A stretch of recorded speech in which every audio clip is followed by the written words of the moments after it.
მოგესალმებით. დღეს გამართა სამთავრობო კომისიის ხდომა, სადაც განვიხილეთ სასპორტო ინფრასტრუქტურის განვითარებასთან დაკავშირებული საკითხები.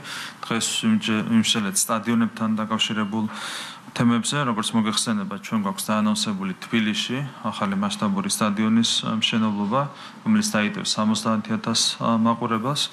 ამას აქვს თავისი სხვადასხვა საფუძველი. პირველ რიგში არის მაღალი მოთხოვნა საგანგებო მნიშვნელობის მქონე მატჩებზე, როგორც მოგეხსენებათ, ჩვენი მოქმედი სტადიონი, დინამო სტადიონი, ბორის ბაიჯაძის სახელობის სტადიონი იტევს მხოლოდ 54,000 მაყურებელს.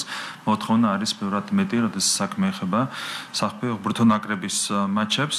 ამ მოთხოვნის გათვალისწინებით, რა თქმა უნდა, მიზანშეწონილია ახალი, უფრო მასშტაბური სტადიონის არსებობა ჩვენს დედაქალაქში. გარდა ამისა, ეს იქნება ერთგვარი საიმიჯო პროექტი, რომელიც რა თქმა უნდა ძალიან დადებითად აისახება ჩვენი ქვეყნის საერთაშორისო ასე ვთქვათ იმიჯზე, იქნება რეზონანსული პროექტი. ჩვენი ერთ-ერთი ამბიციური ამოცანა გახლავთ ჩემპიონთა ლიგის ფინალის მასპინძლობა ახალ სტადიონზე, ესეც იქნება საიმიჯო კუთხით, რა თქმა უნდა, ძალიან მნიშვნელოვანი მოვლენა. ეს სტადიონი კიდევ ერთხელ მინდა შეგახსენოთ, განკუთვნილი იქნება როგორც საფეხბურთო მატჩებისთვის, ისევე სარაგბო მატჩებისთვის. ასევე აქ იქნება უზრუნველყოფილი ახალი საკონცერტო ინფრასტრუქტურა, ამ კუთხითაც მოქმედი ინფრასტრუქტურა არის პრობლემური. ჩვენ ახალ სტადიონზე გვექნება იმის შესაძლებლობა, რომ უმაღლესი დონის კონცერტებს უმასპინძლოთ ჩვენს დედაქალაქში. შესაბამისად, იმზიდველობა ჩვენი ქვეყნის ტურისტული თვალსაზრისითაც გაიზრდება ამ ახალი ინფრასტრუქტურის მშენებლობის შედეგად. ეს იქნება მულტიფუნქციური ინფრასტრუქტურა და გარდა სასპორტო დატვირთვისა და ასე ვთქვათ საკონცერტო დატვირთვისა, აქ იქნება უზრუნველყოფილი საკონვენციო ცენტრის არსებობა. დღეს არ აქვს ქვეყანას ეგრეთ წოდებული საგამოფენო საკონვენციო ცენტრი, სადაც ასეთი ტიპის მაღალი რანგის ღონისძიებებს შეიძლება უმასპინძლოს ჩვენმა ქვეყანამ, ჩვენმა დედაქალაქმა საკონვენციო ცენტრის ფუნქციასაც შეითავსებს ახალი სტადიონი. და რა თქმა უნდა, ახალი სტადიონის მშენებლობა ხელშეუწყობს საკლუბო ფეხბურთში, ასევე რაგბიში ინვესტიციების მოზიდვას. ბევრი თვალსაზრისით არის მნიშვნელოვანი ეს პროექტი. ჩვენ გარდა ამისა, თბილისის სტადიონის გარდა ვიმსჯელეთ ასევე რეგიონულ ინფრასტრუქტურაზე, განვიხილეთ შესაბამისი პროექტები. 40-ზე მეტ ლოკაციაზე არის დაგეგმილი ინფრასტრუქტურის გაუმჯობესება. გამომდინარე იქიდან, რომ ქართულ სპორტს აქვს დღეს უპრეცედენტო წარმატება სხვადასხვა სფეროში, სხვადასხვა მიმართულებით, მოთხოვნაც არის ბავშვებში გაზრდილი, ამას ამ ეტაპზე არსებული ინფრასტრუქტურა ვერ პასუხობს, შესაბამისად ჩვენ გვჭირდება ინფრასტრუქტურის განვითარება მთელი ქვეყნის მასშტაბით რეგიონებში, იმისათვის, რომ ამ მოთხოვნას უპასუხოთ. გარდა ამისა, არაერთ ქალაქში, სადაც არის ტრადიციები, როგორც ფეხბურთის მიმართულებით, ასევე რაგბის მიმართულებით, არის ინტერესი აშენდეს ახალი სტადიონები, მოხდეს არსებული სტადიონების რეაბილიტაცია, ახალი მინდვრები იყოს უზრუნველყოფილი, როგორც ბავშვთა ფეხბურთისთვის და რაგბისთვის, ასევე ზოგადად სპორტის განსავითარებლად. ამ მიმართულებითაც დღეს ვიმსჯელეთ კონკრეტულ გეგმაზე და უახლოეს მომავალში ეს გეგმა წარდგენილი იქნება საზოგადოების წინაშე. განვიხილეთ ვადები, განვიხილეთ მიმდინარე სამუშაოები, რაც განსაკუთრებით უკავშირდება თბილისის სტადიონის მშენებლობას. მე უკვე აღნიშნე, რომ არც ერთი დღე და არც ერთი კვირა არ უნდა დაიგარქოს იმისათვის, რომ ჩვენ სათანადო ვადებში დავასრულოთ ამ პროექტის განხორციელება. ჩვენ შევჯერდით დღეს კომისიის ხდომაზე იმასთან დაკავშირებით, რომ ჰოლანდიური კომპანია გაგვიწევს საკონსულტაციო მომსახურებას. შემოშავდება ერთგვარი მასტერპლანი, კონცეფცია ახალი სტადიონისთვის ჩვენს ჰოლანდიელ პარტნიორებთან ერთად, რომელსაც ჩართული ეყოლება მათ შორის UEFA-ს ექსპერტები ამ სტადიონის კონცეფციის შემოშავების პროცესში. მთელი ამ წლების განმავლობაში, როდესაც სულობა მიეცემა სტადიონის მშენებლობას, მთელი ამ პერიოდის განმავლობაში ისინი გაგვიწევენ ჩვენ საკონსულტაციო მომსახურებას. უახლოეს მომავალში გაფორმდება, უახლოეს დღეებში გაფორმდება შესაბამისი ხელშეკრულება და დეტალურ ინფორმაციას ამ ორგანიზაციასთან დაკავშირებითაც წარმოგიდგენთ ამის შემდეგ. კიდევ ერთხელ ვიტყვი, რომ ძალიან მნიშვნელოვანია ჩვენთვის სპორტის განვითარება, შესაბამისად სასპორტო ინფრასტრუქტურის განვითარება, ახალი სტადიონის მშენებლობა, ჩვენს ქალაქებში შესაბამისი ინფრასტრუქტურის განვითარება, რეგიონებში შესაბამისი ინფრასტრუქტურის განვითარება და დარწმუნებული ვარ, რომ ეს ყველაფერი დამატებით შეუწყობს ხელს ჩვენი სპორტის წარმატებას, სპორტის განვითარებას, რაც არის ჩვენი სიამაყის განსაკუთრებული საკანი. დიდი მადლობა. თუ არ გითხები. მოგესალმებით, გიორგი აბაზაძე, ტელეკომპანია იბედი. პირველ რიგში კითხავთ ამ უპრეცედენტო პროექტზე, ტერიტორია თუ განისაზღვრა, სად განთავსდება სტადიონი. დღეს გვქონდა საუბარი ლოკაციაზე და სხვადასხვა ალტერნატიული ლოკაცია განვიხილეთ. ჩვენ არ გავუსწრებთ წინ მოვლენებს, დავალოდებით ჰოლანდიურ კომპანიას. მათი რჩევა იქნება საგანგებოდ მნიშვნელოვანი ბუნებრივია ლოკაციის შერჩევის პროცესშიც. ანუ ერთ-ერთი მისია ამ კომპანიის იქნება ის, რომ ჩვენ უნდა დაგვეხმაროს ლოკაციის შერჩევაში. ყველა შემთხვევაში ეს იქნება გარეუბანი, ქალაქის გარეუბანი, ეს არის თანამედროვე სტანდარტი იმისათვის, რომ ლოჯისტიკურად იყოს ადვილად მისასვლელი შესაბამის ლოკაციამდე. არის ამ ეტაპზე შერჩეული ორი ძირითადი ლოკაცია, ორივე არის ოპტიმალური და ამ ორიდან ალბათ ერთ-ერთზე შევჯერდებით, დავალოდებით ჰოლანდიური კომპანიის რჩევას ამასთან დაკავშირებით. სხვა პოლიტიკური კითხვებიც მექნება, რამდენიმე კითხვას დავსვამ, დავიწყებ ბიძინა ივანიშვილის ადვოკატების განცხადებით, როგორც მოვისმენეთ, შვეიცარიული ბანკი ხელოვნურად უქმნიდა კლიენტს პრობლემებს ფინანსურ ხელმისაწვდომობაზე გადარიცხვებზე, ასევე იგივე ბანკი უარს ამბობს ქართულ გამოძიებასთან ითანაშრომლოს გიორგი ბაჩიაშვილის საქმეზე და ასევე დღეს უკვე როგორც მოვისმენეთ, უცხოურმა მედიამ უარი თქვა გააშუქოს აღნიშნული პრობლემა იმის მიუხედავად, რომ თავდაპირველად თქვეს, რომ იმუშავებდნენ ამ პრობლემაზე, რასთან გვაქვს საქმე. სრულად აშკარაა, რომ ამ ყველაფერს აქვს კაფიოდ პოლიტიკური საფუძველი. თქვენ იცით, რომ ბატონი ბიძინა ივანიშვილის ანგარიშის ძარცვა დაიწყო 2008 წელს, მას შემდეგ რაც ბიძინა ივანიშვილმა უარი თქვა ყოველგვარ კომუნიკაციაზე მიხაილ სააკაშვილთან და რაც შეეხება ახალი ეტაპის პრობლემებს, ეს პრობლემები შეიქმნა უკრაინაში ომის დაწყების შემდეგ, როდესაც საქართველოს მიმართ წამოვიდა კონკრეტული მოთხოვნა, რაზეც ჩვენ არ დავეთანხმეთ შესაბამის სუბიექტებს და ამასთან დაკავშირებით წარმოიქმნა პრობლემები ბატონ ბიძინა ივანიშვილსაც, როდესაც გაიყინა თანხები მის ანგარიშზე შვეიცარიულ ბანკში. ეს არის თავიდან ბოლომდე პოლიტიკური მედიაში, რა კოორდინაციასაც ხედავთ საერთაშორისო მედიაში, რა თქმა უნდა, ამასაც აქვს თავიდან ბოლომდე პოლიტიკური საფუძველი. ეს ყველაფერი გამოიყენებოდა შანტაჟის ინსტრუმენტად ბატონ ბიძინა ივანიშვილის წინააღმდეგ. ხედავთ, რომ ეს პროცესი გრძელდება. კიდევ ერთხელ უნდა ითქვას ერთი მარტივი რამ. როგორი შანტაჟიც არ უნდა განხორციელდეს, რა თქმა უნდა, ბიძინა ივანიშვილი არც ერთ შემთხვევაში არ დათმობს ამ ქვეყნის საერთაშორისო ინტერესებს. თქვენ იცით, რომ 2011 წელს ის პოლიტიკურ პროცესში შემოვიდა ძალიან დიდი რისკის ფასად და ყველაფერი გვერდზე გადადო, იმის გამო, რომ იმ მომენტში ეს იყო ერთადერთი ალტერნატივო გზა ქვეყნის ინტერესების დაცვისთვის და ასე იყო ეს 2022 წელსაც, მიუხედავად იმისა, რომ იყო ძალიან სერიოზული ზეწოლა, იყო სერიოზული შანტაჟი, არც ერთ ეტაპზე, რა თქმა უნდა, არც კი უფიქრია ვინმეს ისეთი ნაბიჯის გადადგმა, რომელიც ჩვენი ქვეყნის განადგურებასთან იქნებოდა დაკავშირებული. შესაბამისად, ცალსახად ეს არის პოლიტიკური შანტაჟი, სამწუხაროა, რომ ოდესღაც ცნობილი შვეიცარიული საბანკო სისტემა, რომელიც განთქმული იყო თავის საიმედოობით, დღეს გამოიყენება პოლიტიკური შანტაჟისთვის, ამით ანგრევენ რეალურად თვითონ შვეიცარიულ ბანკებს, მაგალითად კრედიტ სუისის აქციების ფასი 100-ჯერ და მეტად არის გაუფასურებული. თავის დროზე თუ იყო კრედიტ სუისის აქციის ფასი 80 ფრანკი, დღეს 1 ფრანკს არის ბევრად ჩამოცილებული და ამითაც რა თქმა უნდა სარგებლობენ კონკრეტული სუბიექტები, რომლებიც იაფად ყიდულობენ შესაბამის აქციებს. ეს არის თავიდან ბოლომდე პოლიტიკური კოორდინაციის შედეგი, იყო კონკრეტული ძალიან მძიმე მანკიერი ინტერესი ჩვენი ქვეყნის მიმართ, რაც ითვალისწინებდა ჩვენი ქვეყნის რეალურად განადგურებას, მეორე ფრონტის გახსნას და სწორედ ამას უკავშირდება ეს პოლიტიკური ინტერესები, რის გამოც ხდება შვეიცარიული ბანკების უკვე გამოყენება ბატონი ბიძინა ივანიშვილის წინააღმდეგ. აქვე კითხავთ გიორგი ბაჩიაშვილზე, მან თავად თქვა, რომ ის აფინანსებს აქციებზე დაზარალებულებს და სამსახურებიდან გათავისუფლებულებს. ეს ხელწერა ზოგადად შესაბამისი ძალების, ისინი უზრუნველყოფენ იმას, რომ მორდულმა ადამიანმა ჩაიდინოს დანაშაული, წაიღოს მათ შორის თანხები ამ დანაშაულის შედეგად და შემდეგ ახარჯინებენ ამ თანხებს პოლიტიკური მიზნებისთვის. რა თქმა უნდა, თვითონ დანაშაულის დეტალებზე უნდა იმშელოს შესაბამისმა უწყებამ, სასამართლო ხელისუფლებამ, მაგრამ ზოგადად ხელწერა არის აბსოლუტურად ნათელი და გამოკვეთილი. ასეთი ხელწერით მოქმედებენ ისინი სხვა შემთხვევებში, თქვენ იცით მაგალითად იგივე კეზერაშვილის შემთხვევა, როდესაც მას მოაპარინეს ჯერ ფული ჩვენი ჯარის ხარჯზე, ბიზნესის ხარჯზე, შემდეგ ევროპელი პენსიონერების ხარჯზე და შემდეგ დღეს უკვე ახარჯინებენ ამ მოპარულ ფულს პოლიტიკური მიზნებისათვის. ზუსტად იგივე ხელწერა იკვეთება ბაჩიაშვილის შემთხვევაშიც.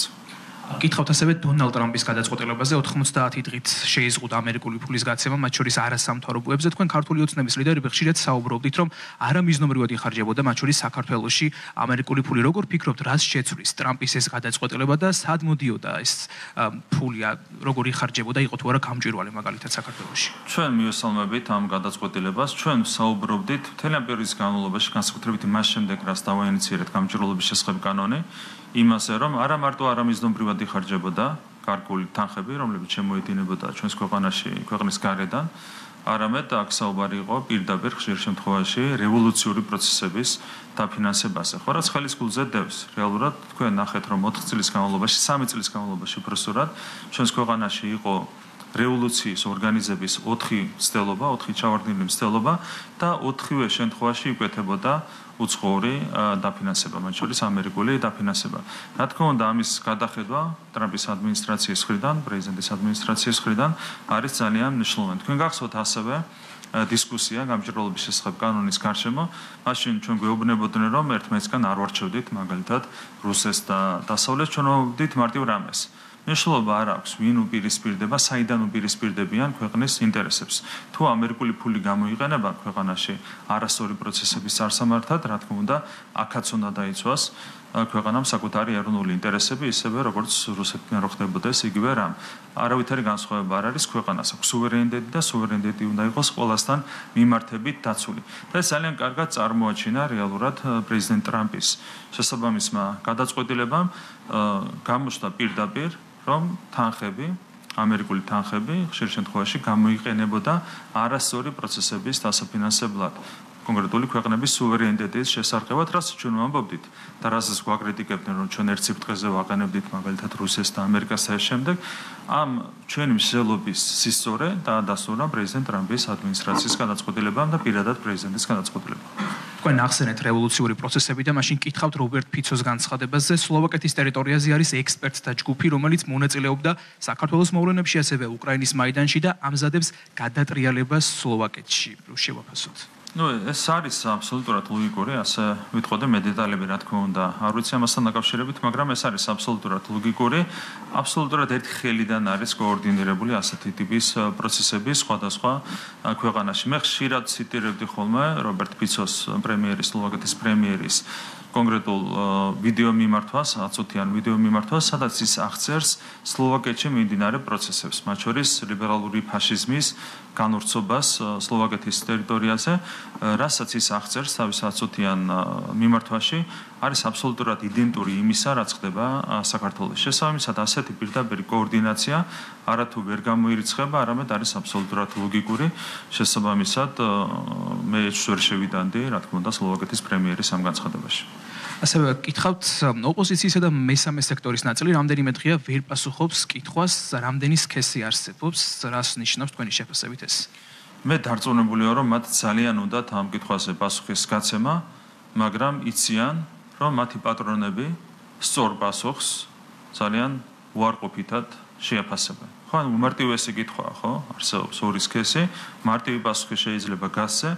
ერთი სული აქვს დარწმუნებული ვარ, მათ გასცენ ამ ყველაფერს ორი პასუხი, იმიტომ რომ საქართველოს მოსახლეობისთვის 95%-ზე მეტისთვის, თუ არა კიდევ უფრო ბევრად მეტისთვის, არის აბსოლუტურად მიუღებელი ორი სქესის არსებობის ეჭქვეშ დაყენება.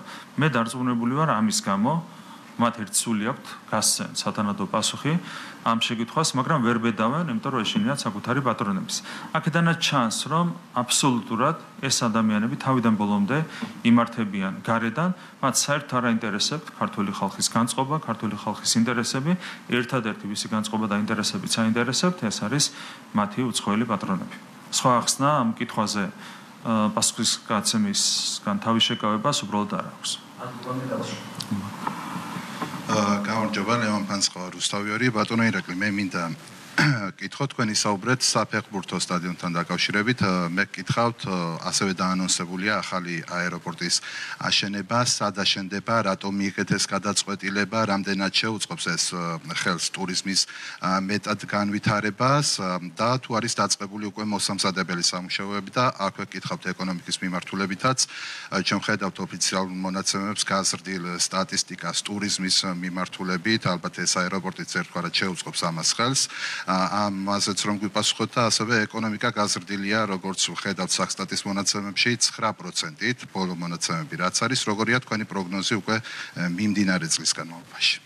რა თქმა უნდა, აეროპორტის პროექტიც არის ძალიან მნიშვნელოვანი. დღევანდელი აეროპორტის, თბილისის აეროპორტის რესურსი არის 4 მილიონი მგზავრი წელიწადში. ანუ 4 მილიონი მგზავრზე მეტის მასმენებლობა არსებულ აეროპორტს არ შეუძლია. მაშინ, როდესაც გვაქვს ჩვენ ზარდი დინამიკა ტურიზმის სფეროში, ვიზიტორების სფეროში, და მას უნდა უპასუხოს, რა თქმა უნდა, ახალმა ინფრასტრუქტურამ და სწორედ ამ მიზანს ემსახურება ახალი აეროპორტის შენებლობა. სამუშაოები აქაც არის დაწყებული. რაც შეეხება ლოკაციას, ვაზიანის ტერიტორიაზე განიხილება ახალი აეროპორტის შენებლობა და აქტიური სამუშაოები წარიმართება იმისათვის, რომ პარტნიორებთან დაიდოს ხელშეკრულება ახალი აეროპორტის განსავითარებლად. ეს სამუშაოები ძალიან სწრაფ ტემპში წარიმართება. 2029 წლისთვის არის, როგორც მოგეხსენება, დაგეგმილი პროექტის პირველი ფაზის დასრულება, რის შემდეგაც უკვე განხორციელდება პროექტის მეორე ფაზა. საბოლოო ჯამში ჩვენ ნაბიჯ-ნაბიჯ გავყვებით იმ დინამიკას, რაც არის პროგნოზირებული ვიზიტორების გაზრდის თვალსაზრისით. ახალი აეროპორტის შენებლობის შემდეგ 18 მილიონამდე გაიზრდება აეროპორტის რესურსი, წლის განმავლობაში 18 მილიონ ვიზიტორს უმასპინძლებს ახალი აეროპორტი.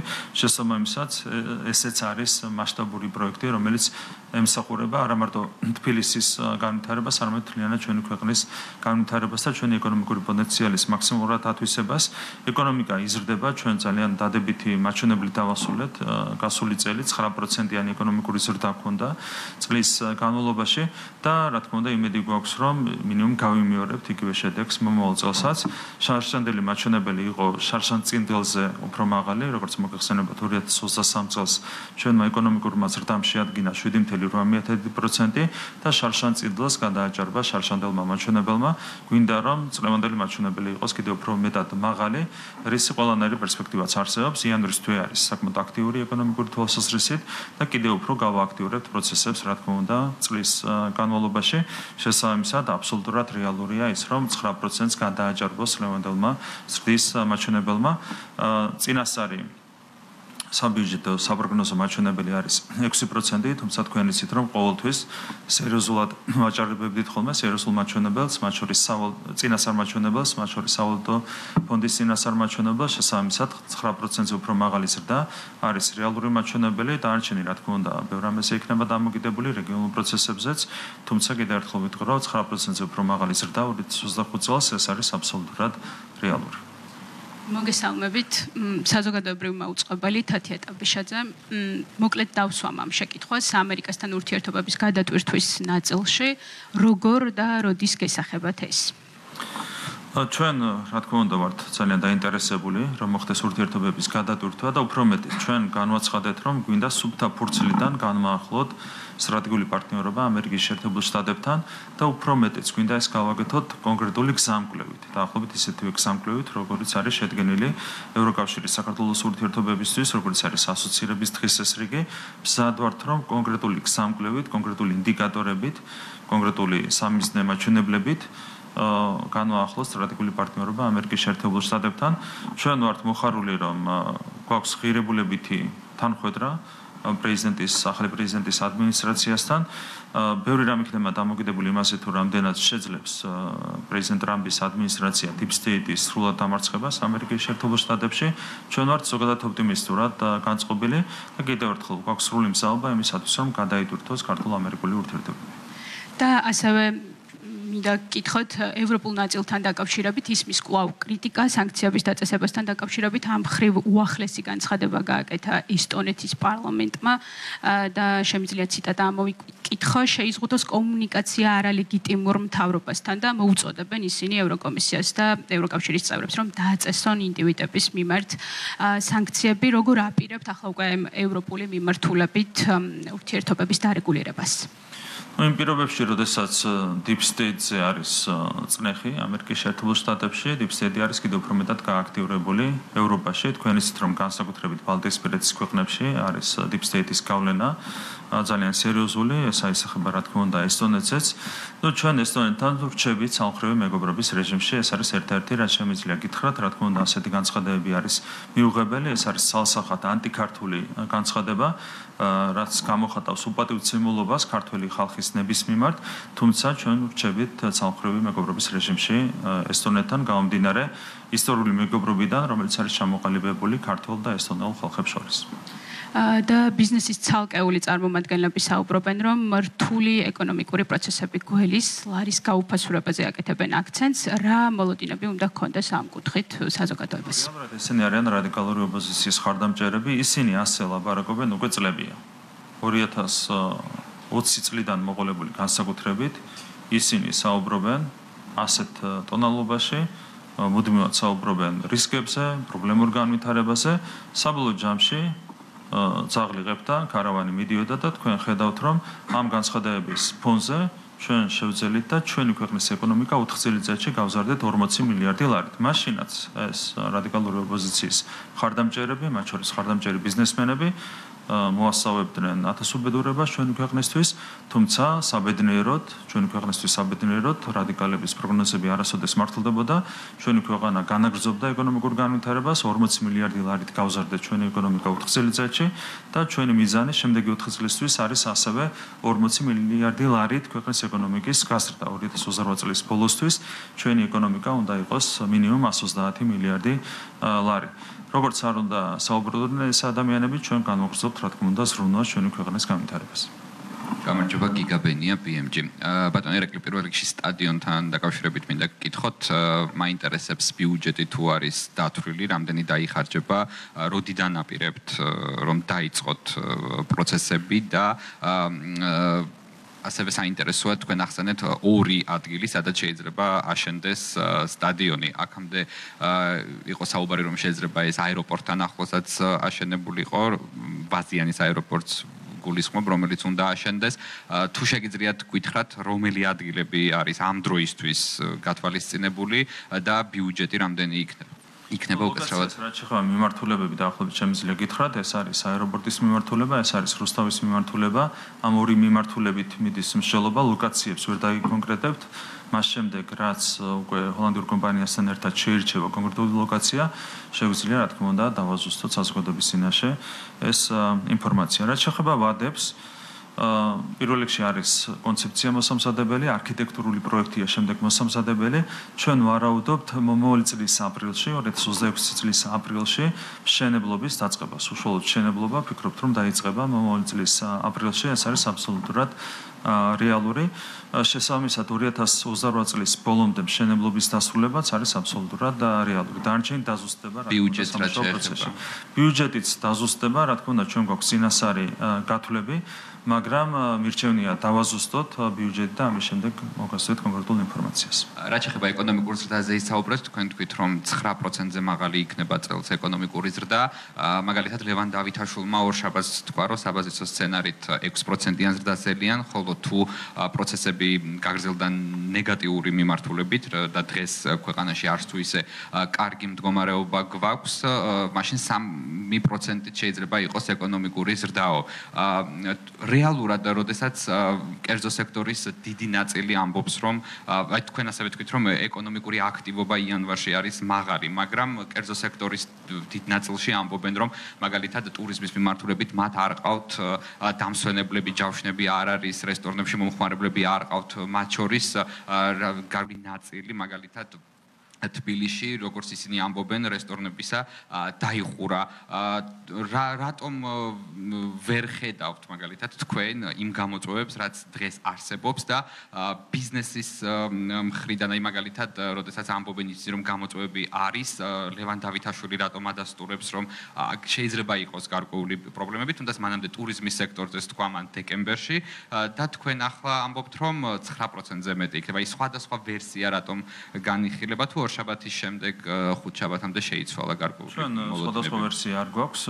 ბატონ ლევან დავითაშვილი საუბრობდა პესიმისტურ სცენარზე და პესიმისტური სცენარის ფარგლებში საუბრობდა 3%-იან მაჩვენებელზე.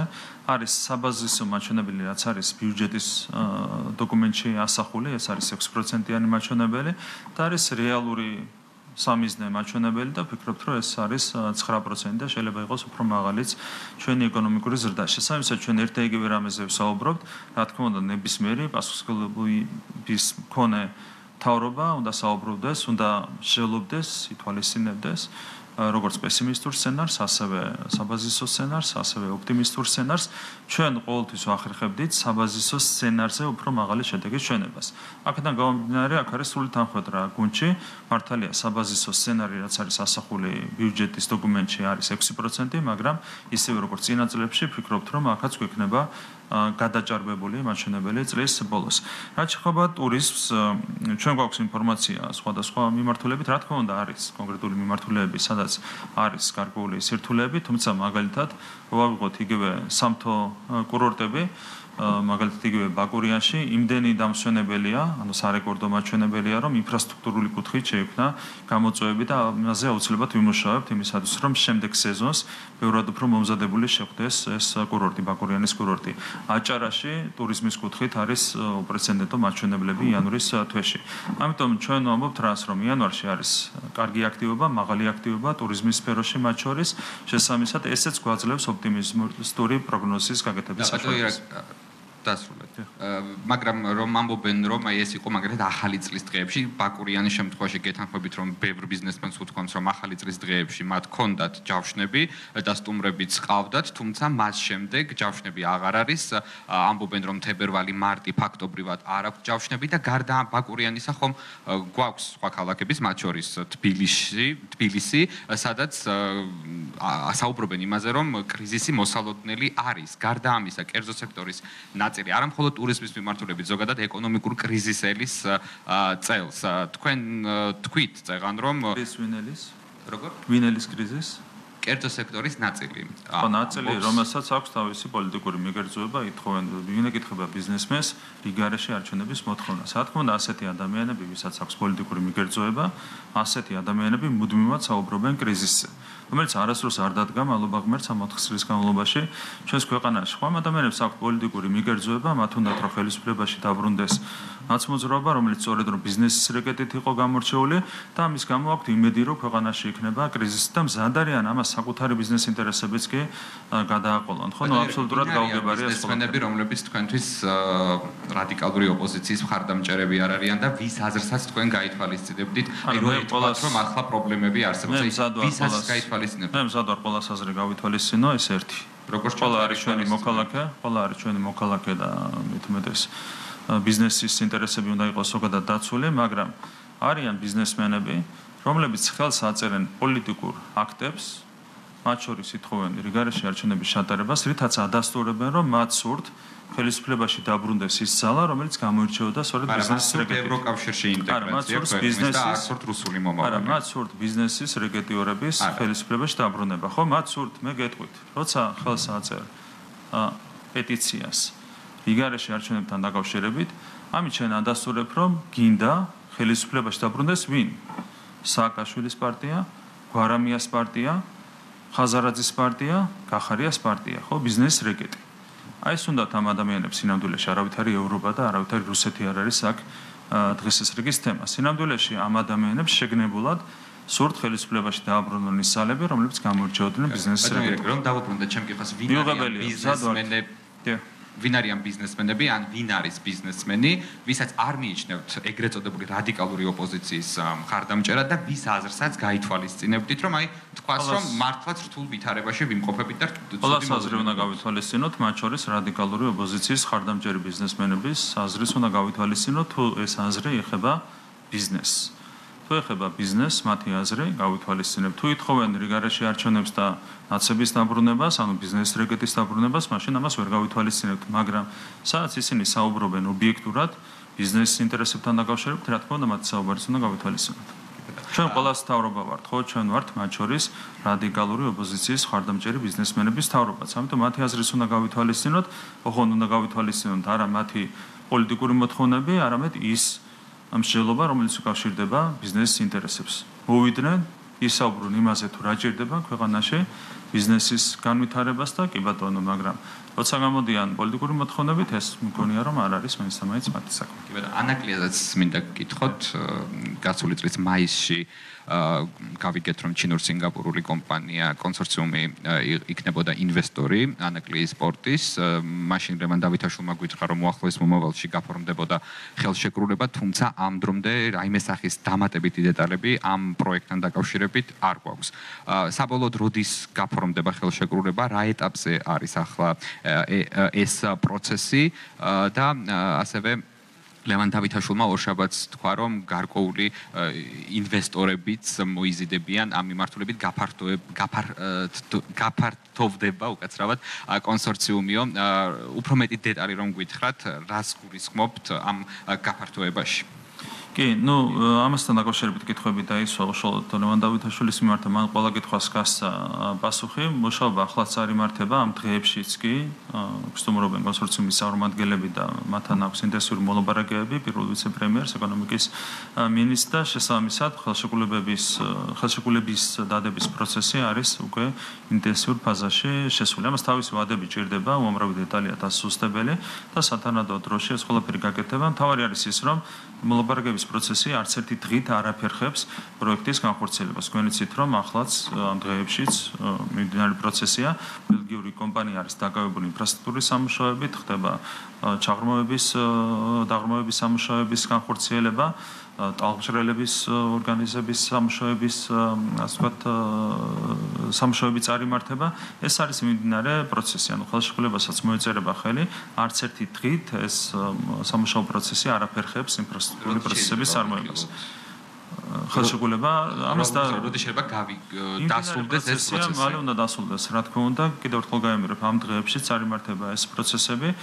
კიდევ ერთხელ გაიმეორებ, გამომდინარე იქიდან რომ არც ერთი დღით არ აფერხებს მოლაპარაკების პროცესი სამუშაოებს, ჩვენ გვაქვს გარკვეული დრო, მაგრამ რა თქმა უნდა ჩვენს ინტერესებშია რომ რაც შეიძლება მალე მოეწეროს ხელი ამ ხელშეკრულებას. ბატონო, კიდევ ორი კითხვა მექნება. ერთი ეხება აუცილებლად უნდა გკითხოთ, იმიტომ რომ თქვენგან და ზოგადად ქართული ოცნების სხვა წარმომადგენლების მხრიდან ამ თემაზე კომენტარი არ მოგვისმენია. ოკუპირებულ აფხაზეთში 15 წელი მიუსაჯეს კახა მურადოვს, ის არის საქართველოს მოქალაქე და ამავე დროს ოკუპირებული აფხაზეთი ეგრეთ წოდებული მოქალაქე, მას ბრალს სდებენ საქართველოს სასარგებლოდ სახელმწიფო ღალატში. თქვენ თუ გქონდათ კომუნიკაცია შესაბამის უწყებებთან საერთაშორისო მიმართულებით ვგულისხმობ, მათ შორის რამე თუ გააკეთეთ ამ ხრივ ან რამე თუ კეთდება, რისი თქმაც შეგიძლიათ ახლა? მე ზოგადად შემიძლია გითხრათ, რომ ჩვენ ყოველთვის ვიცავდეთ ჩვენი მოქალაქეების ინტერესებს და მომავალშიც ამას გავაკეთებთ და განსაკუთრებით როცა საქმე ეხება ოკუპირებულ ტერიტორიებს. ეს არის ის, რაც შემიძლია ზოგადად გითხრათ, გასაგები მიზეზის გამო მე დეტალს ამასთან დაკავშირებით ვერ ვიტყვი. მაგალითად დაგმეთ რუსეთის ეს მურიკი ჩვენ გვაქვს ჩვენი პოლიტიკა, რომელიც ამართლებს ხოლმე ჩვენთვის თავარია ჩვენი მოქალაქეების ინტერესების მაგალითად სად გაამართლა?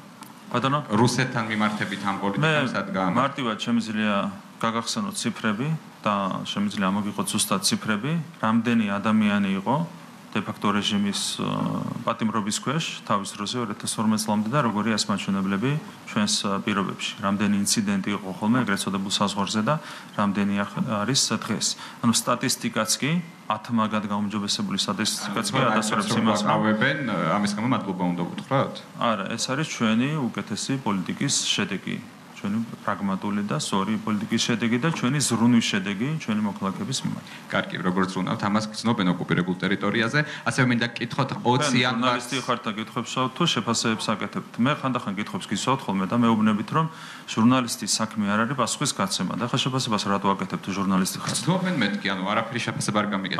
გრძნობენ ოკუპირებულ ტერიტორიაზე, როგორ იცავთ მათ? თქვენ შეფასება გააკეთეთ, თქვენი საქმე არის კითხვების დასმა და პასუხების მოსმენა და სხვა შემთხვევაში მეც დაგისვათ ხა კითხვას, რამდენი სქესი არსებობს და დარწმუნებული ვარ, რომ არ გაცემთ ამ კითხვას პასუხს. ხო არ გაქვთ? ყველამ ვიცით რამდენი სქესი არსებობს, მაგრამ ამაზე არ საუბრობთ. ბატონო ირაკი, დონალდ ტრამპს თუ დაურიგეთ და მიულოცეთ.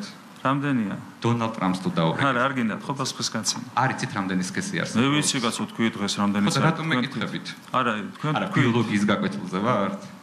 არა, თქვენ ადასტურებთ რომ რას ვადასტურებ? ორი სქესი რომ არსებობს. არ ვიცი, სხვა სქესი არ გამიგია, ქალი და კაცი. კი, გენდერიც ორია, ხო? გენდერი თქვენ სქესისა და გენდერის განსხვავება? არა, მე არ ვასხოვებ სქესს და გენდერს. მე არ ვასხოვებ სქესს და გენდერს ერთმანეთისგან. დონალდ ტრამპს დაურეკეთ. არ ქონია სატელეფონო საუბარი, ჩვენ იულოცეთ, როგორც სოციქსელების მეშვეობით, ასევე ოფიციალური წერილი დონალდ ტრამპს პრეზიდენტობა ჩვენ კიდევ გაიმერებ ჩვენს ინტერესებშია ურთიერთობების გადატვირთვა და რა თქმა უნდა ველოდებით შემხდარ ნაბიჯებს ამასთან დაკავშირებით ამის დროც ვფიქრობ რომ მოვა. და როგორ აპირებთ? აი თქვენ ყოველთვის ამბობთ რომ დაველოდოთ 20 იანვარს და ვპირდებოდით რომ 20 იანვრის შემდეგ რაღაცა ყველაფერი შეიცვლებოდა, მაგრამ ჯერჯერობით ვერაფერს ვხედავთ და როდიდან შეიძლება შეიცვალოს და იმ შემთხვევაში თქვენ თქვით რომ დღეს კიდევ ერთხელაც გაიმეორეთ რომ ეგრეთ წოდებულ deep states თუ დაამარცხებს ტრამპი, თქვენ ამაში მხარს უჭერთ და ასე შემდეგ, მაგრამ თუ ვერ დაამარცხა ტრამპმა deep state-ი, ანუ ამერიკის შეერთებულ შტატებში და საქართველოს შორის ურთიერთობა სტრატეგიული პარტნიორობა ვერ აღდგება, არ გენდობებათ ურთიერთობა? არა, მაგაზე არ არის საუბარი. უბრალოდ deep state-ი თუ ვერ დაამარცხდა, ეს იქნება პრობლემა, არა მარტო ქართულ-ამერიკული ურთიერთობებისთვის, არამედ ეს იქნება პრობლემა მთელი მსოფლიოსთვის. ეს არის ერთადერთი. ჩვენ რა თქმა უნდა დაინტერესებული ვართ, რომ ახალ ეტაპზე გადავიყვანოთ ქართულ-ამერიკული ურთიერთობები. deep state-ზე იქნება რა თქმა უნდა ეს ბევრად დამოკიდებული deep state-ის დამარცხებაზე ვიქონიოთ ოპტიმისტური მოლოდინები. ეს არის რაც მინდა გითხრათ. პრობლემა იქნება არა მარტო საქართველოსთვის და ქართულ-ამერიკული ურთიერთობებისთვის, არამედ მთელი მსოფლიოსთვის, იმიტომ რომ ჩვენ ვიცით რომ deep state-ი არის დაკავებული მსოფლიოს მასშტაბით ომების გაჩაღებით და უამრავი პრობლემა შეუქმნა არაერთ ქვეყანას, ხო? რა მდგომარეობამდე მიიყვანეს უკრაინა, ხედავთ თქვენ. ხო? ან სხვა ქვეყნები აღარ მინდა ყველა ჩამოთვალო. რა თქმა უნდა, მსოფლიოსთვის იქნება მთლიანად პრობლემა, deep state-ის ვერ დამარცხება, არა მარტო საქართველოს. ჩვენ დავიტოვოთ, კი, deep state-ის პოლიტიკა მიიყვანა აქამდე, ამ მდგომარეობამდე, უკრაინა და საქართველოს მიმართაც ჰქონდა deep state-ს უკრაინიზაციის პირდაპირ ინტერესი და ამასთან დაკავშირებით უამრავი ინფორმაცია გვაქვს ჩვენ გავრცელებული. ხო, პირდაპირ ინტერესი არსებობს. რუსეთმა განახორციელა სამხედრო აგრესია უკრაინაში, მაგრამ კითხვა არ გაქვთ, რატომ არ მოხდა იგივე საქართველოში. იმიტომ რომ ჩვენ არ ავყევით deep state-ის სცენარს. ხო, ხვდებით რაზეც არის საუბარი. ჩვენ რა სცენარი იყო და ომის სცენარი იყო. პირველი ფრონტის სცენარი იყო უკრაინაში, მეორე ფრონტის სცენარი იყო საქართველოში. არ არის ეს ლოგიკა. არა.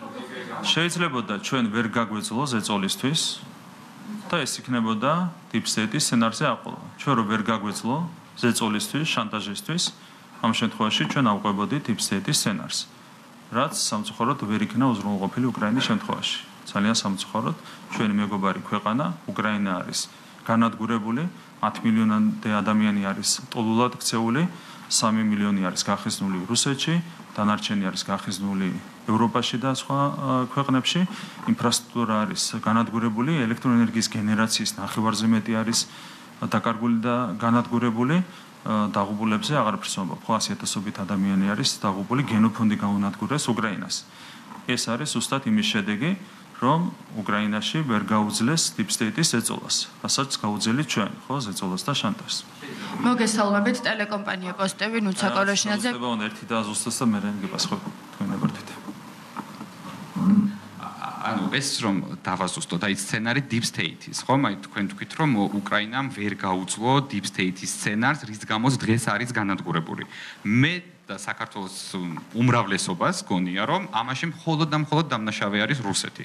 აი რა სცენარი იყო deep state-ის, რასაც უკრაინამ ვერ გაუძლო, რის გამოც ის განადგურდა. აი რომ აგვიხსნათ და ასევე საინტერესოა ის საქართველოს გადაურჩა ამ პროცესს. რა სცენარი იყო საქართველოს მიმართ deep state-ის მხრიდან და ვინ არიან ეს ადამიანები, ვინც ითხოვენ საქართველოს განადგურებას. ნახეთ, რაღაც მოხდა უკრაინაში და იგივე არ მოხდა საქართველოში. ეს კითხვები თქვენ უნდა დაუსვათ საკუთარ თავს. მე ხედავთ რომ განსაკუთრებულად სიღრმეებში ვერ შევალ. იმიტომ რომ ყველა კარტი რო გავხსნა, ამ შემთხვევაში შეიძლება რაღაც ხიდები დაიწვას ვიღაცებთან. ამიტომ ყველა კარტს ვერ ხსნით. თქვენ დაუსვით თქვენ თავს ეს კითხვა. რატომ მოხდა უკრაინაში ის, რაც არ მოხდა საქართველოში? ხო? მაგრამ რომ უკრაინის მთავრობა ღიად დასავლეთისკენ მიდიოდა და თქვენ ამ შემთხვევაში ქართული ოცნება არ მიდიოდა. რა ლოგიკაა ხა მაგაში? მე ამ სცენარს ვხედავ. თქვენ მითხარით ის სცენარი რის გამოც უკრაინა ომშია. ჯერეთი საიდან დაინახეთ რომ ჩვენ არ მივიდიოდით ღია დასავლეთისკენ რა არ გავაკეთებთ? მიდიხართ დასავლეთისკენ? აბა რას ვაკეთებთ? 2020 ჯერ ავიღოთ 2022 წლის დასაწყისი და 2021 წლის ბოლო, ხო? ჯერ მაქედან დავიწყოთ. აი რა ნაბიჯი გადადგა უკრაინამ ისეთი, რაც არ გადაუდგამს საქართველოს, ხო? აი რა იყო ეგეთი. გამახსენეთ ერთი ნაბიჯი. ჩვენ ხელისუფლების პირობებში ხელი მოვაწერეთ ასოცირების შეთანხმებას, შემდეგ DCFTA-ს, შემდეგ ვიზა ლიბერალიზაცია, ყველაფერს ვაკეთებდით ამისათვის. ხო, სად იყო აი რა იყო ეს ნაბიჯი? რამაც განაპირობა ის, რომ რუსეთმა განახორციელა სამხედრო აგრესია უკრაინაში და რა საქართველოში. მაშინ, როდესაც საქართველოში ამის გაკეთება იქნებოდა უფრო მარტივი რუსეთისთვის, ხო? თელმა მსოფლიომ ვერ დაამარცხა, ესე იგი Deep State და გამოდის, რომ თქვენ დაამარცხეთ? Deep State-ს აქვს თავისი გავლენები მსოფლიოს სხვადასხვა ქვეყანაში. Deep State-მა მოაწყო რევოლუცია სხვადასხვა ქვეყანაში. თქვენ ხო ხედავდით, რომ ძალიან დიდი ძალები ყავდათ ჩართული საქართველოს წინააღმდეგ. ერთ სამი Deep State-ის ერთ გვერდზე გავწიოთ, ხო? თქვენ ხო ხედავთ, რომ Deep State-ი იყენებდა ამერიკის და ევროკავშირის ოფიციალურ სტრუქტურებს, ამის ნახევარი მსოფლიო დაგვიპირისპირეს, ხო? და ვერ დაგვამარცხეს. ხო ეგრე იყო რეალურად, მაგრამ თქვენ ამტკიცებთ იმას, რომ საქართველოს უპირისპირდება ამერიკა და ევროკავშირი და ჩვენ გიმტკიცებთ იმას, რომ ამერიკა და ევროკავშირი კი არ გვიპირისპირდება. მე არ ვამტკიცებ თქვენ რასაც ამბობთ, პირდება Deep State-ი. არა, თქვენ ხო ამტკიცებთ, რომ არა, უნდა მივცე მიკროფონი, მაგრამ მაინც ვერ მითხარით უკრაინამ რა გააკეთა ისეთი, რის გამოც ომი დაიწყო იქ და რის გამოც განადგურდა თქვენი თქმით ეს ქვეყანა. ანუ უბრალოდ რა გააკეთა უკრაინამ, რაც არ გააკეთა საქართველოს. თქვენ თვითონ რომ Deep State-ის სცენარი ვერ აიცილა ამ ქვეყანამ და რა გააკეთა? ჩვენ რას ვთხოვდა ოპოზიცია ხო გახსოვთ? ბატონო, ოპოზიცია არ მაინტერესებს, გეკითხებთ რა გააკეთა უკრაინამ? ხო და რა არ გავაკეთეთ ჩვენ მაგას გეტყვით. და შესაბამისად გადავთარგმნით უკრაინას. ჩვენ ვთხოვდა ინტენსიურ მილიტარიზაციას, ანუ გამოხატულ ინტენსიურ მილიტარიზაციას. ოპოზიცია ჩვენ ვთხოვდა აგრესიულ რიტორიკას, უხეშ რიტორიკას. აი ეს იყო რასაც ითხოვდნენ ჩვენგან. ამას რო არ ვაკეთებდით, გვეძახდნენ პრორუსულ ხელისუფლებას. და იგივე საკეთებდა სამწუხაროდ უკრაინის ხელისუფლება. ეს იყო იგივე აგრესიული უხეში რიტორიკა, ყოველად უსარგებლო უხეში და აგრესიული რიტორიკა. ეს იყო უხეში დამოკიდებულება მისკის შეთანხმების მიმართ, ხო? გახსოვთ როგორ წარიმართა ეს პროცესები. ეს იყო ინტენსიური მილიტარიზაცია და ასე შემდეგ. ანუ რუსეთი გააღიზიანა უკრაინამ? იყო პროცესები, რამაც საბოლოო ჯამში მდგომარეობა მიიყვანა რუსეთის სამხედრო აგრესიამდე უკრაინაში და ჩვენ ავიცილეთ ეს ყველაფერი თავიდან საქართველოში. რომ გავიგო, უკრაინის თავრობის ხისტმა პოლიტიკამ და დამოკიდებულებამ მიიყვანა რუსეთი იქამდე, რომ ომი დაიწყო უკრაინაში. ნაბიჯ ყველაფერი მიდიოდა ამ ომამდე. ყველაფერი მიდიოდა ამ ომამდე და ჩვენ რაღაცებს არ ვაკეთებდით, რასაც ითხოვდა რადიკალური ოპოზიცია და რასაც ითხოვდნენ მათი პატრონები, ამიტომ არ მოხდა საქართველოში ის, რაც მოხდა უკრაინაში. ანუ უკრაინის თავრობის ბრალი ყოფილა თქვენი თქმით. ეგ არის თქვენი ლოგიკური დასკვნა. თქვენ ასე თქვით, ეს აგრესიული პოლიტიკა და ნაბიჯ რაც ხდებოდა. ლოგიკა არის მეცნიერება და თქვენი ლოგიკური დასკვნა არ გამომდინარეობს წანამძღვრებიდან, რაზეც მე ვისაუბრებ. ანუ ეს არის ამას ეწოდება შეცდომა წანამძღვრებში. კი, IQ-ის პრობლემა რა თქმა უნდა, როდესაც არასწორი დასკვნა გამოგაქვს იმ წანამძღვრებით, რომელიც არ გაძლევს ამ დასკვნის გამოტანის საშუალებას, ხო? ხო ხვდებით რაზეა საუბარი? ხო ხვდებით, როცა უკრაინის ბრალია ომი რო ამბობთ, ეს არა, მე არ მithქვამს. უკრაინამ ვერ აიცილა თავიდან ეს სხვა დასკვნაა. უკრაინამ თავიდან ვერ აიცილა ის, რის თავიდან აცილება შეიძლებოდა. ხო, იმიტომ რომ თქვენ რომ ის ხისტი პოლიტიკით, ნაბიჯებით, ხისტი პოლიტიკით ნაბიჯი და პროცესები იქამდე, რომ რუსეთს მოუწია ომის დაწყება, ეს აი მანდაც ნახეთ რუსეთს მოუწია ომის დაწყება, ეს ხო თქვენი არასწორი დასკვნაა. ხვდებით რა შეასაქმე? ხვდებით რა შეასაქმე და თქვენ თავარ კითხვას არ გაიცით პასუხი. რატომ არ მოხდა საქართველოში ის, რაც მოხდა უკრაინაში? თქვენ გაიცით მაგას პასუხი? არა, ხო, მე გავიცი პასუხი, რომ ჩვენი პოლიტიკის შედეგი იყო ის ჩვენი პრაგმატულის ჩვენ არა, თავის ახრა რა შუაშია. თავი სად დაუხარეთ? არა, სად დაუხარეთ თავი რუსეთს? ერთი ფაქტი მითხარით, სად დაუხარეთ თავი რუსეთს? 600-ზე მეტი, ერთი წამით. 600-ზე მეტ რეზოლუციას და აქტს შეუერთდით, რომელიც გმობდა რუსეთის სამხედრო აგრესიას უკრაინაში და რომელიც ხარს უჭერდა უკრაინის სუვერენიტეტს და ტერიტორიულ მთლიანობას. სად დაუხარეთ თავი რუსეთს?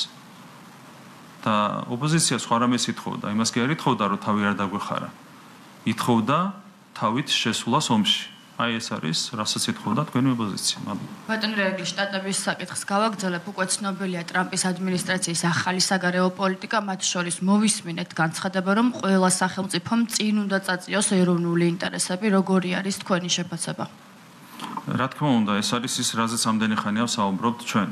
თავარი არის ნებისმიერი სახელმწიფოს ეროვნული ინტერესები და მე ძალიან დადებითად შემიძლია გამოვხმარო იმას, რომ ამ ეტაპზე უკვე განცხადების დონეზე განსაკუთრებულ პატივისცემას გამოხატავენ ახალი ადმინისტრაციის წარმომადგენლები სხვადასხვა ქვეყნის სუვერენიტეტის მიმართ. ეს არის, რა თქმა უნდა, ძალიან მისასალმებელი. თუ ამ განწყობას დაეფუძნება ქართულ-ამერიკული ურთიერთობები, ეს ურთიერთობები აუცილებლად თვისებრივად გადაიტვირთება. მოგესალმებით ბატონო ირაკლი, რატი ჯიჯანაია, აჭარის საზოგადოებრივი მოუწყებელი. ბათუმში რამდენიმე დღის წინ განვითარებულ მოვლენასთან დაკავშირებით მინდა გკითხოთ კონკრეტულად გიორგი გახარიაზე თავდასხმასთან დაკავშირებით. გუშინ გამოიკითხა პროკურატურაში გიორგი გახარია, ასევე ყოველდღიურად პარტია გახარია საქართველოსთვის წევრები ითხოვენ კადრების გასაჯაროებას. თქვენ რა ინფორმაციას ფლობთ და რის თქმა შეგიძლიათ ამ წუთას მედიისთვის? არც გამოძიებას უნდა ქონდეს სრული წვდომა და მხარეებსაც უნდა ქონდეთ, რა თქმა უნდა, სრული წვდომა იმ მასალებზე, რაც დაკავშირებულია შესაბამის ინციდენტთან, ეს არის რაც შემიძლია გითხრათ. რაც შეეხება ინციდენტს, თქვენ ნახეთ, როგორ წარიმართა ეს ინციდენტი, ხო? იყო სიტყვიერი შელაპარაკება თავიდან, რასაც მოყვა ძალადობრივი აქტი გახარიას მხრიდან, რომელმაც ჭიქა ესროლა და ყავა შეასხა ქართული ოცნების პოლიტიკური საბჭოს წევრს და საქართველოს პარლამენტის წევრს სახელმწიფო პოლიტიკურ თანამდებობის პირს. ხო, ანუ აგრესიის აქტის განხორციელება, ფიზიკური აგრესიის წამოწყება მოხდა სწორედ გახარიას მხრიდან. ამას მოყვა შემდეგ გაგრძელება, რა თქმა უნდა, ყველა დეტალი უნდა იყოს შესწავლილი, მაგრამ ერთი რამ შემიძლია თქვა გახარიასთან მიმართებით. როცა ხარ ნაცი შენ გეგესრება თმენის ვალდებულება. როცა მოდის შენთან ადამიანი და გეუბნება მარტივ რამეს, მარტივ ჭეშმარიტებას, რომ შენ ხარ ნაცი, ხო? შენ ხარ ჯაშუში. ეს რაღაცას როცა გეუბნებიან და როცა ხარ მართლა ნაცი და ჯაშუში, შენ გეგესრება თმენის ვალდებულება. ეს არის მარტივი რამ, რაც შემიძლია უთხრა როგორც გახარიას, ისევე სხვა ნაცებს. მადლობა. აი, ერთი კითხვა და დავასრულე. დიახ. ამერიკაში ლობისტურ კომპანიებზე რამდენიც დახარჯავთ წელს და რამდენი დახარჯეთ გასულ წელს? საქართველოს საუბრობა. დიახ. ეს საჯარო ინფორმაცია და ამაზე წვდომა აქვს ნებისმიერ სუბიექტს, იყო კონკრეტული ხელშეკრულება, რომელსაც ამოეწურა საკუთარი ვადა, ეს არის ინფორმაცია, რაც ამ ეტაპზე შემიძლია გაგიზიაროთ. თუ იქნება ახალი კონტრაქტები, ამასაც ინფორმაცია იქნება საჯარო. მოგეთ ნებისმიერი ინფორმაცია ამას იქნება საჯარო.